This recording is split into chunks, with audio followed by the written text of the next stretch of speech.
श्री महाप्रज्ञ गुरुवे नमः। ओम श्री महाप्रज्ञ गुरुवे नमः। नमो अरहंताणं नमो अरहंताणं नमो अरहंताणं। एक निमित्त मिला।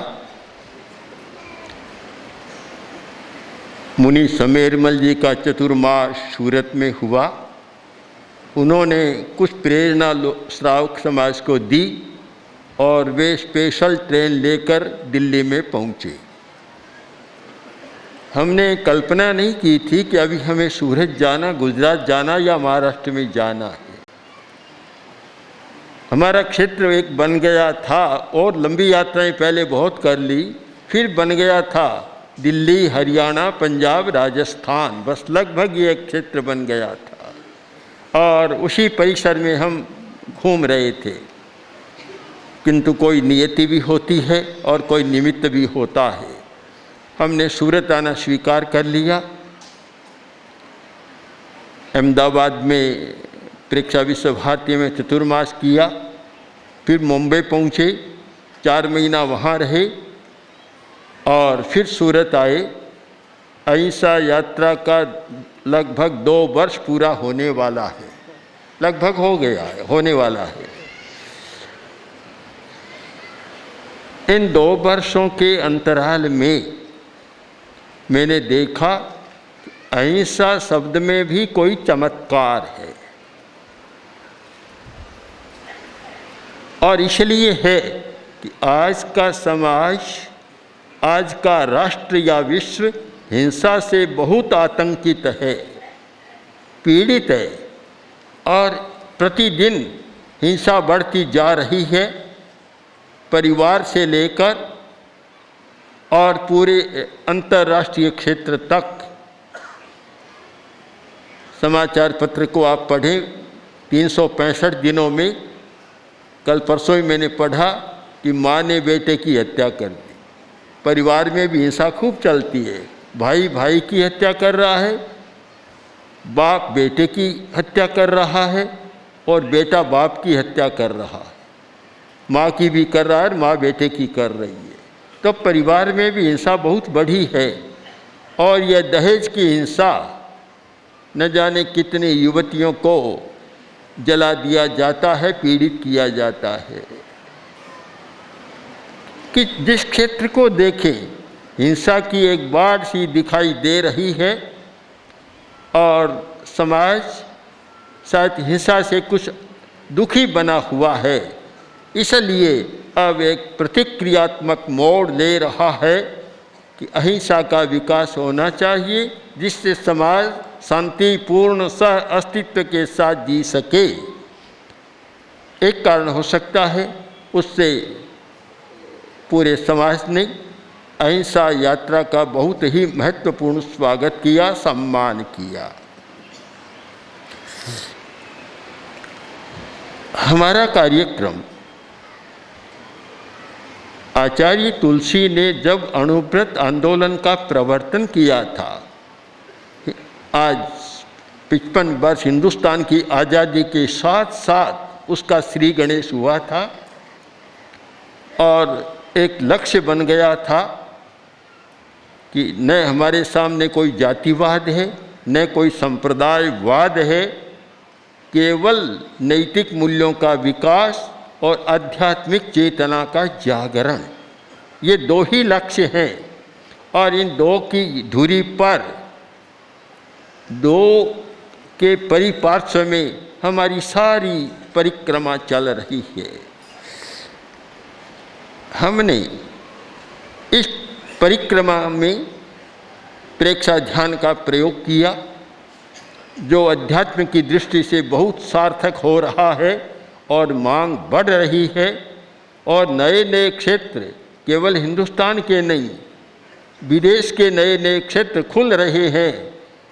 अमेरिका, यूरोप में तो हमारी ये कार्य प्रणाली और कार्यक्रम चल रहा था, किंतु रशिया की भी मांग है और देशों की मांग है और रशिया की यात्रा भी हमारी 2 समणियाँ अभी रशिया मॉस्को की यात्रा पर जा रही है और वहाँ के लोगों का आग्रह है कि यहाँ प्रेक्षा ध्यान का केंद्र स्थापित किया जाए। इंफ्रास्ट्रक्चर सारा उन्होंने तैयार कर लिया और अब वहाँ केंद्र चलाने की बात है। फिर हमने जीवन विज्ञान का प्रयोग शुरू किया। आचार्य तुलसी ने कहा कि हम शिविर लगाते हैं, बड़े बड़े लोग ठीक हो रहे हैं, परिवर्तन आ रहा है, किंतु और नई पीढ़ी फिर वैसी तैयार हो जाएगी, इसलिए विद्यार्थी जीवन में चलना चाहिए। तो हमने जीवन विज्ञान का काम शुरू किया और मुझे संतोष है कि आज जीवन विज्ञान का कार्य स्वतः मांग के साथ चल रहा है। अपने आप मांग आ रही है कि भी आज इसकी अनिवार्यता है और लगभग 15-16 राज्यों में काफ़ी व्यापक स्तर पर यह काम चल रहा है। बिहार, झारखंड, छत्तीसगढ़ जैसे जो वे इलाके जो हिंसाग्रस्त है, वहाँ भी इसकी मांग आ रही है और हजारों लाखों व्यक्ति इसके साथ जुड़ गए। कम से कम 2-2.5 लाख तो अध्यापक इस कार्य के साथ हमारे साथ जुड़े हुए हैं और विद्यार्थियों की अपार संख्या है, अध्यापकों की ट्रेनिंग की भी बहुत बड़ी संख्या है। फिर हमने ये अनुभव किया कि जब अहिंसा यात्रा कर रहे हैं और अहिंसा समवाय की हमने परिकल्पना की थी कि अहिंसा की जो शक्तियां हैं काम करने वाली, बहुत बिखरी हुई शक्तियां हैं, अगर वे एक साथ मिलकर काम करें, इस दृष्टि से हमने एक अहिंसा समवाय मंच का रूप तैयार किया और बहुत सारे सर्वोदयी दूसरे लोग भी इसके साथ जुड़े। बहुत सारे हमारे जो बड़े बड़े मठाधीश हैं कर्नाटक के, उधर के दक्षिण भारत के, वे भी सर्वात्मना इस कार्य में हमारे साथ जुड़े हुए हैं।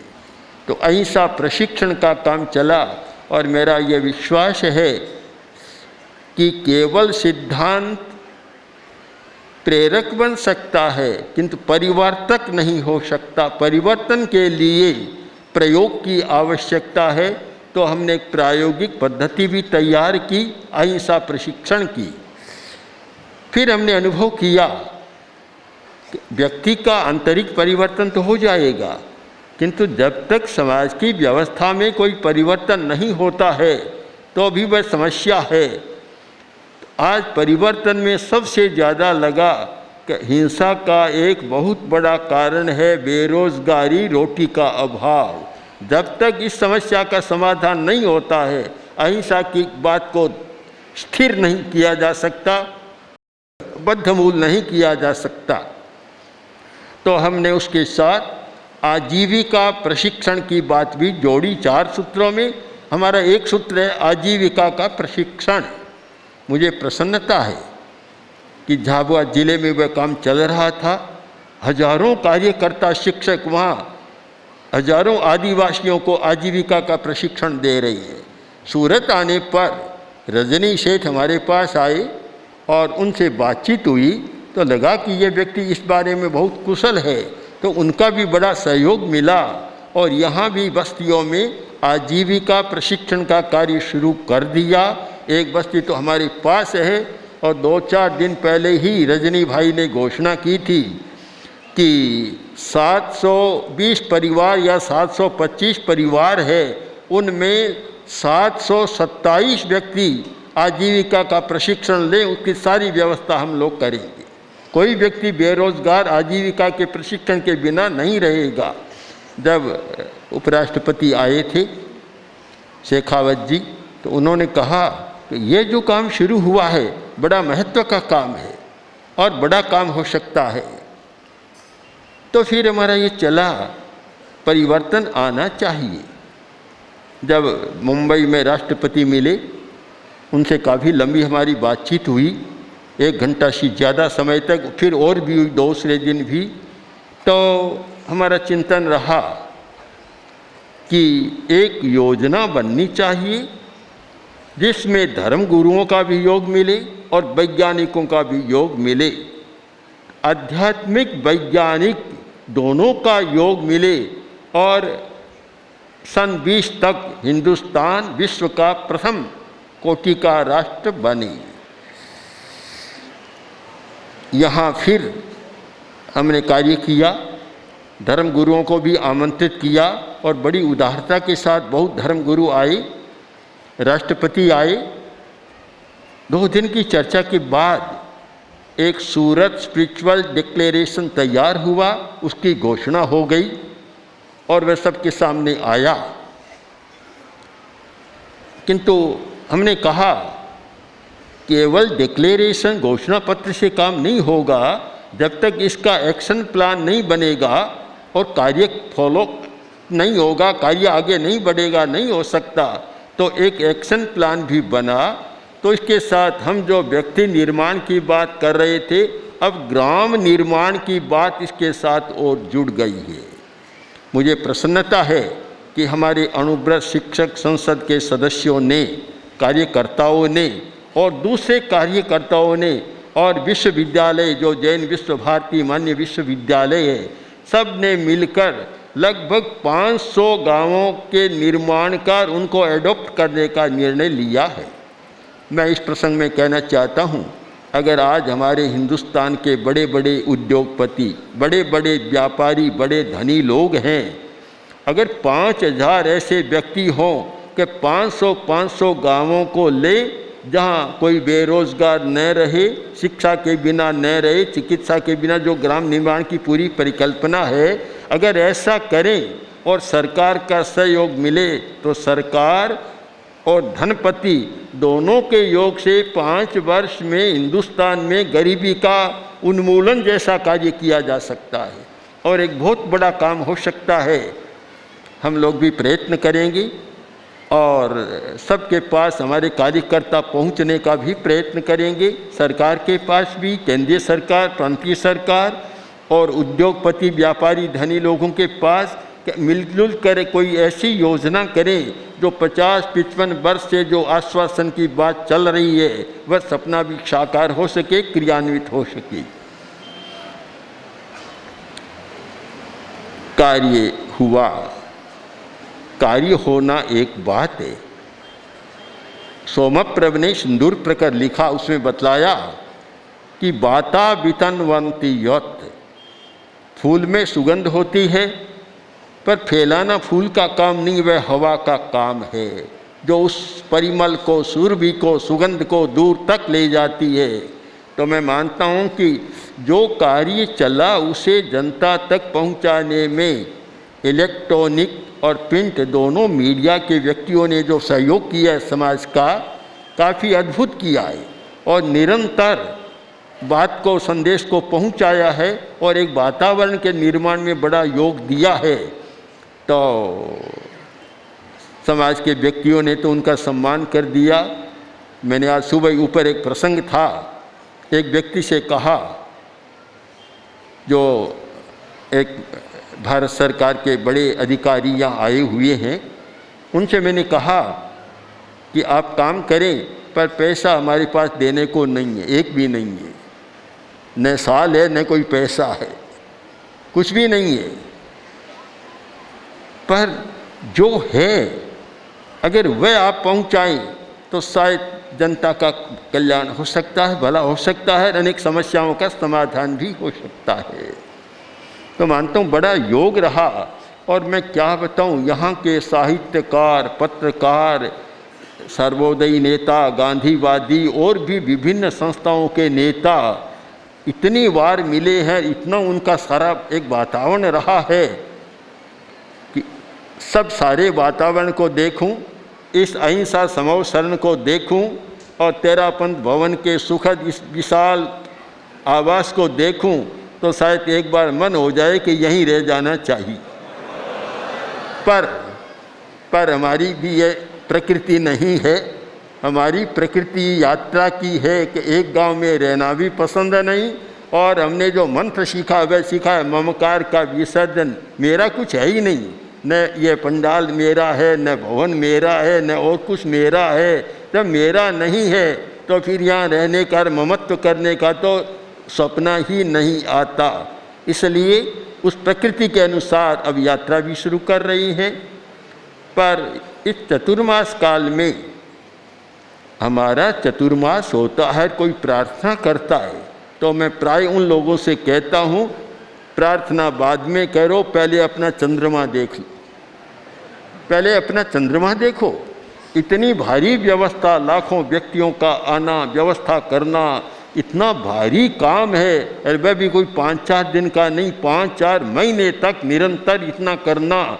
मैं तो मानता हूँ जो लोग करते हैं उनको साधुवाद दूँ, धन्यवाद दूँ या और कुछ कहूँ पता नहीं चलता, पर इतना समर्पण और श्रद्धा का भाव है सब में, तभी यह काम करते, अन्यथा होना बड़ा मुश्किल काम है। 5 दिन में कपड़े झटका देते, हमसे तो यह नहीं हो सकता। पर हमारे कम से कम 1000 कार्यकर्ता इस कार्य में जुटे हुए हैं, पूरे कार्य के संपादन में। अलग अलग प्रकार, जसकरण चोपड़ा ने जो अध्यक्ष हैं प्रवास व्यवस्था, नाम काफ़ी गिनाए, पर नाम एक नाम ले लिया, टीम कह दिया, टीम में काम हो गया, पर एक टीम में 100 व्यक्ति जुड़े हुए हैं। कितने लोग जुड़े हुए हैं, तब इतना बड़ा कार्य एक सकुशल संपादित होता है। अब मेरे सामने एक प्रश्न आया बार बार कि इतना बड़ा भवन बन गया, उपयोग क्या होगा? अब उपयोग क्या होगा समाज जाने, समाज का काम है। किंतु एक काम मैं जानता हूँ कि एक तल्ला जहाँ हम प्रवास कर रहे थे उसके लिए उपयोग ये होगा कि वहाँ धर्म का काम चले। साधु साधियों का चतुर्मास तो हो तब होता ही है, समणियाँ रहे और भी रहे कार्यकर्ता। इसके सिवाय जो काम हमने यहाँ किया है, अणुव्रत का काम इस भवन से संचालित हो, प्रेक्षा ध्यान का काम इस भवन से संचालित हो, जीवन विज्ञान का काम इस भवन से संचालित हो, अहिंसा समाज और अहिंसा मंच का कार्य इस भवन से संचालित हो, और जैन विद्या का कार्य संचालित हो रहा है इस भवन से हो। तेरा पंथ, महिला मंडल, युवक परिषद, सभाएं आदि आदि सबका एक ऐसा सघन बन जाए कि यहाँ से इतना संचालित हो कि हमारे जाने पर भी लोग ये कहें कि आचार्य जी गए पर काम बहुत चल रहा है, आचार्य जी की हमें ज़रूरत भी नहीं है। इतनी बात बना दें कि आचार्य जी आए तो अच्छी बात, ना आए तो भी कोई बात नहीं, हमारा पूरा काम चल रहा है। ऐसे वातावरण का निर्माण हमारे कार्यकर्ता करें और यह तेरा पंथ भवन एक विद्या, शिक्षा, अध्यात्म का ऐसा केंद्र बन जाए कि पूरे सूरत के साथ एकात्मकता और तादात्म्य स्थापित कर सके और सबका सहयोग इसको मिलता रहे। जो किया वह बराबर चले।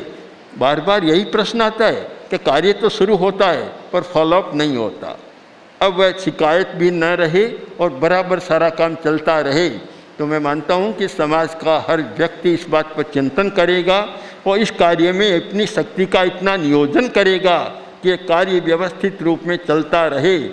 और हमने अनुभव किया, हम मुंबई में जो ऐसी व्यवस्था करके आए तो वहाँ अच्छा कार्य चल रहा है, अच्छा कार्य शुरू हो रहा है। अब जो निश्चित क्रम है और हमारा निश्चित कार्यक्रम है, महाराष्ट्र में जाना है, मर्यादा महोत्सव का बहुत बड़ा कार्यक्रम वहाँ, और अभी से सारी व्यवस्था हमारे सामने आ गई कि कौन कौन आ रहे हैं, कौन कौन क्या हो रहा है। फिर मध्य प्रदेश में वहाँ भी बहुत बड़े बड़े कार्यक्रम हैं। झाबुआ ज़िले में भी जाना है कि जहाँ आदिवासियों के बीच काम चल रहा है, और वहाँ से राजस्थान में, और वहाँ पहुँचना है जहाँ हमारे सामने सदा रहा आचार्य भिक्षु निर्वाण द्विशताब्दी, उनका जो समाधि स्थल है वह कोई बहुत बड़ा गांव नहीं है, किंतु समाधि स्थल इतना पवित्र बना हुआ है। अरावली की तलहटी में एक और पहाड़ी पहाड़, एक और बांध, एक और नदी और एक और सारा वातावरण, ऐसे प्राकृतिक वातावरण में चतुर्मास करना है और वहाँ सारा कार्य संपादित करना है। तो अब आप लोग भी अनुभव करें, जो कुछ किया है वह आपका योग मिला है। जब इतने नाम आ रहे थे तो मैं सोच रहा था कि एक कपड़ा बना, कितने धागे मिले तब एक कपड़ा बना है। इन धागों में कितना शांतिपूर्ण सा अस्तित्व है, कभी लड़ते झगड़ते नहीं है, सब साथ मिलकर काम करते हैं। तो हमारा चतुर्मास भी कितने धागे मिले हैं तब एक कपड़ा बना है, एक पूरा हुआ है। अब उसको सुरक्षित रखना, उज्जवल रखना, उसको बनाए रखना, और उसकी जो कार्य क्षमता है उसको आगे बढ़ाए रखना, इसमें आप सबका योग बराबर मिलता रहे और ऐसा कार्य हो जिससे समाज का भी और मानव जाति का कल्याण हो। मैं चाहता हूँ कि सब लोग खूब गहराई के साथ इस बात पर चिंतन करेंगे और अपने आवेशों को कार्य के बीच में कभी नहीं लाएंगे। व्यक्तिगत आवेश, व्यक्तिगत अहंग, उसका तो बाहर तेरापन भवन के बाहर का दरवाज़ा है ना, आए तब वहाँ टोकरी को टांग कर भीतर प्रवेश करें और बड़ी विनम्रता और शालीनता और कार्य कौशल के साथ भी हमें काम करना है। आवेश का प्रयोग यहाँ नहीं करना है, अहंग का प्रयोग भी नहीं करना है। इस भावना के साथ करें तो मैं मानता हूँ कि यह चतुर्मास शायद और अधिक उज्जवल बनेगा कि चतुर्मास का उत्तर काल भी बड़ा सफलता के साथ बीत रहा है। इस पर आप सब लोग चिंतन करें और बड़ी प्रसन्नता, एकाग्रता के साथ इस कार्य का संपादन करें। ओम आत्मा।